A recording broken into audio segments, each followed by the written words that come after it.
Hello and welcome to a new video.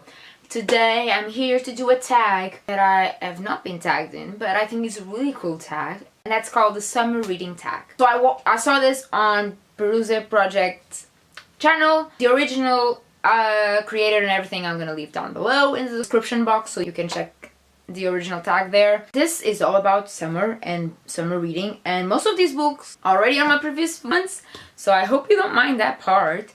And I hope you do enjoy this video. So we're gonna start with the first question, which is, what 3 books do you most want to read this summer? If you've watched my booktubeathon TBR, it's obvious which 3 books I do want most to read this summer.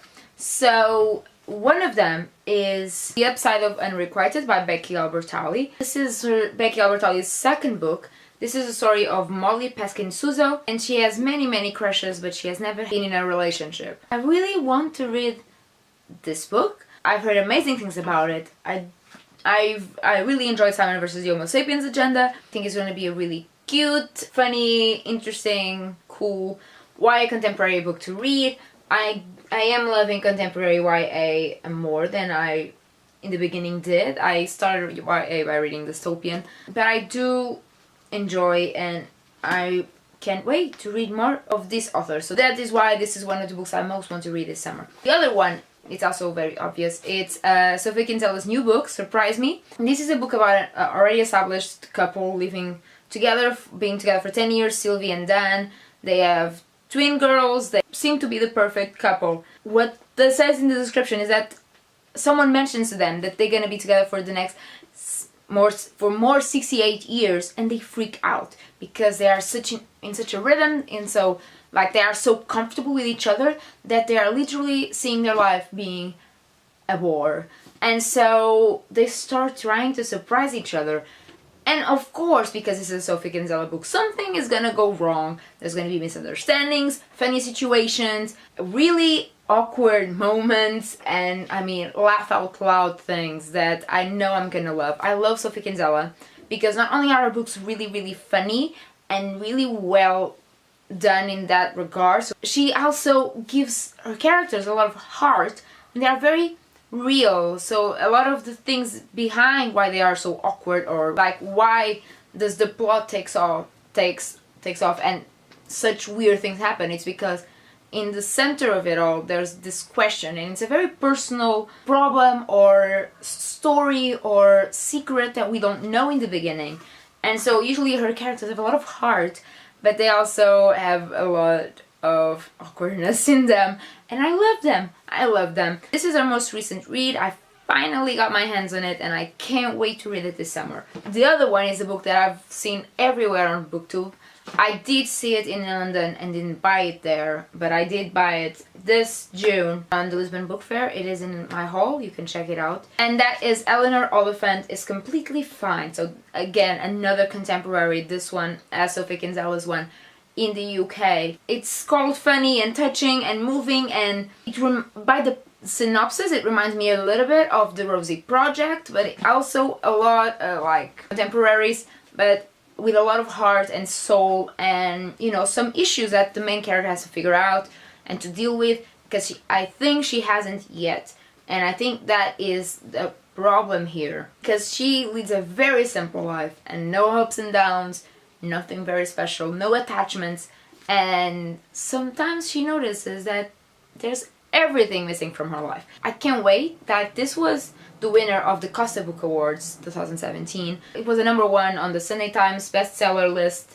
I can't wait to read this book. I think it's gonna be amazing. So yeah, I'm really excited about this book. Moving on to the next question is, what character most embodies the traits of summer? Now this and the third question were really hard because I don't know, I mean, maybe it's a lost in translation thing, but for me, a character that I would associate with summer is every single book that I read in summer, and that's gonna be answered in question 4. I think of traits of summer, it's like easy and cool, and it's a character that's cute, and I don't know, I think about cute and moving and someone that empathizes a lot with other people, and I guess that's because it's the season where I read the most books, and so I feel a lot of feelings. So for that, I chose Lu from Me Before You. This is a Brazilian edition that I read by Jojo Moyes. I really love Lou. I really associate with her. I really love her spirit and her heart. She's such a good person, and I mean, she has her own problems to deal with,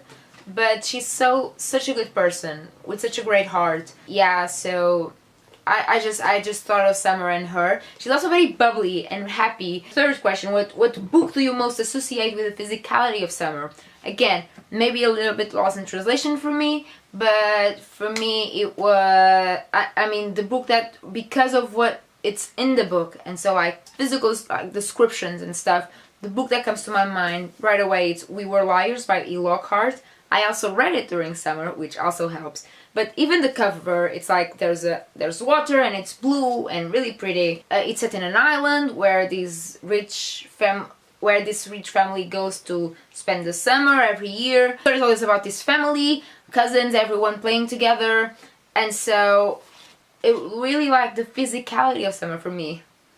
What I interpreted it as is something that really like physically reminds me of summer, and this book does that. So question 4 is a 2-question thing. So what kind of books do you like to read on holidays? And for this I have 2 answers. The first one is Chiclets. I like to read Chiclets in between mandatory reading because it's really easy to go through them during that time. But I also like to read them during summer because I mean, unless they are set in the winter, I feel like it's just made to be read in summer. Also because I read them in summer, most of them. So yeah, so for example, my favorite Chiclet, it's I've Got Your Number. I've reread it, I love it. It's so good, guys. I cannot stop praising it. I wish I could find a translation to give to my mom because I know she would laugh out loud reading this. It's so good. I love this book. Sophie Kinsella, again, my queen. So yeah, Chiclet, but also really big books. So like the Heroes of Olympus series. It's a series that I'm currently reading and that I started in summer. I usually read either here or in my winter vacations. I really associate it with summer and reading it in the summer because they are long, and so if I go somewhere I can take that one book and it will last me through, you know, that weekend or something. If I am going on like 15 days, like 2 weeks to the beach, it won't last me the entire vacation, of course. But it is a book that really entertains me. I get really into the story if I read it in the summer, especially not at home. But if I am at like outside of my house, I do get really into the story. Another really big book that I did read in the summer in a week was Outlander. So the first one in the Outlander series. This has like 1,000 pages. It's really big and the letters are really small, and I thought I wouldn't get through it, but I did in a week and I really enjoyed it. I didn't get bored of reading the same book for a week, which again, props to Diana Gabaldon, but also it's really, like, for me it's really easy to read these like really big books in the summer because I get really into them, really absorbed, and I'm there with the characters. It's so much easier than reading like when I'm distracted by everything around me, so I do get more and I'm not interrupted all the time. So for me, like big books like this and Heroes of Olympus, where they take me to another world as well, that's very summer for me. So the rest of the question is any books that hold memories to certain places. So yes, I've Got Your Number I read in Brazil, in the northeast of Brazil, so in Fortaleza, while on vacation there. When I lived there, and I still I can remember like where I physically read it, and then I stayed up until 5 a.m. the day I started reading the book because I needed to finish it. Another one like that is the Passion of Versum by Susan Vreeland. This is one of my favorite books of all time because he educated me on the topic of this painter, Artemisia Gentileschi, but also because it's beautiful. It's all about like paintings, and there's a beautiful description of color and how they paint paintings. It really got me into art. I remember reading this where I read it. I read it in Algarve, in one of like the resorts there, and I just became obsessed with this world and with this painter, which to this day is my favorite painter. Surprisingly sad how real this story is, and it's beautiful. And I read it in my 7th to 8th grade, so I was 12, 11. So good, and I really remember reading this. But the one that I really have to mention is The City of Wild Beasts, I think, or The City of Beasts by Isabel Allende. So you check her name and you will see this book. This is the first one in a trilogy, and it's more targeted towards young adults, which is surprising because a lot of people don't know it, but it has a trilogy for young adults. At the time, young adult was not a thing that a lot of people heard or talked about, but this is young adult because it's around two main characters, Nadia and Alexander. Again, it's Isabel Allende. It has magical realism in it. This book, I know where I started reading it, and it's what got me into reading fiction and novels and books, and in general the cause of the rest of my life. I was in Egypt with my family and my godparents, and my godmother was reading this book, and she left it on like the bed in the pool. I can't remember the name now. The bed in the pool. And she went to get something, and I picked it up and I started reading it as I exited the pool. I picked it up, I started reading, and I couldn't let it go. And so my godmother actually borrowed it to me, and I kept that book for like a year and a half because at the time I was a very, very slow reader. I wasn't used to reading fiction. I was really into encyclopedias and stuff like that. And then I got my own editions and handed it back to her. It has such a place in my heart, and I know precisely where I read it. Not precisely in summer, but that's not... Question 5 is, if you could go on holiday with any author, who would you go with and where, and what would you want to know? Quick, easy answer. J.K. Rowling in Edinburgh, and I would want her to guide me through Edinburgh and tell me like inspiration and stuff. But also I wanted her to come with Portugal with me and show me around Porto through her eyes. So J.K. Rowling lived in Porto. Some say she started writing Harry Potter in Porto, or at least she got some ideas from there because of our university outfits and because of the bookshop Lelu there, and the founder of the Slytherin house, Salazar Slytherin. Salazar was the name of our dictator, so it wasn't really a surprise for Portuguese kids when the Slytherin house was the house of Voldemort, because Salazar Slytherin, it's a really weird, like, mean name for us. Like, it sounds like a name of a bad person. So, yeah. And so, yeah, that's gonna be my easy answer because I'm taking way too long to answer these questions. Number 6 is, what's the book of the year for you so far? And right now, I've got to give it to Sophie Kinsella again. So far, my favorite read has been My Not So Perfect Life. In terms of enjoyment, I love this book. I love her books, but this is like a highlight for me. I think I've read a lot of hers, and this one and I've Got Your Number so far are like the highlight. 7, it's how did you spend your summer holidays as a child? And this is pretty easy. Up until I moved to Brazil, my vacations were, I was here with my parents in Lisbon because my parents were still working. So I went to my grandmother's house every day.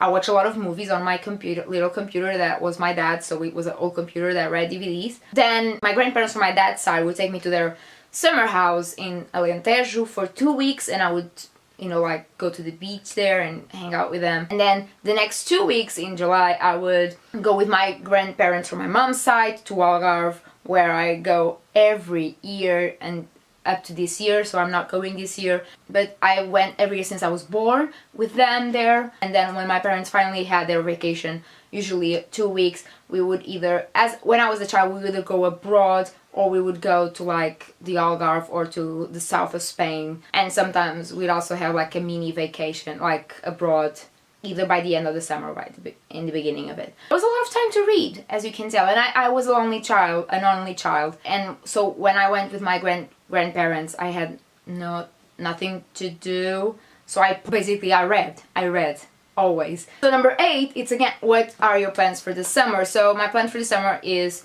read books, watch TV shows and movies I've been planning to watch and read for years, because it may be my last like not grown up summer where I don't have to like to work or stuff like that ever. So I'm gonna enjoy my free time. Also because we don't have plans to go anywhere specific this year. I did travel in the beginning of June, so now I'm just hanging around my house. This was the final question. The video is finally over. I hope you enjoyed this video. If you want to do the tag, just do it. I think it's a great tag. Really enjoyed answering these questions for you guys. If you enjoyed this video, you can give it a thumbs up or subscribe around the screen. And I hope to see you soon with a new video soon. Bye!